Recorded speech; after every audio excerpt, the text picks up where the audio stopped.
আসসালামু আলাইকুম সবাইকে। আমি এখন মক্কায় আসছি শারাল হিজরায় বিশেষ একজন মানুষের সাথে দেখা করতে। বিশেষ একজন সে আর কেউ নয়, আমাদের সবার প্রিয়, আমাদের বাল্যকালের বন্ধু মানিক মামু। তো আমি এখন ওনার সাথে দেখা করব, দেখি কি অবস্থা।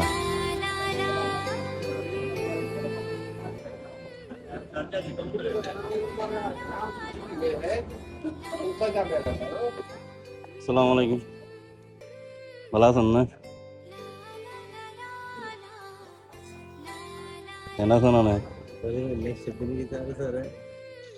খানা যাই সাইড দিয়ে জায়গা হয় না আর বহুত আগে। হ্যাঁ, বহুত আগে বললো চাইলাম। তো কি অবস্থা? হ্যাঁ, 1.5 পাল্লা সম্ভবত। তো কি অবস্থা?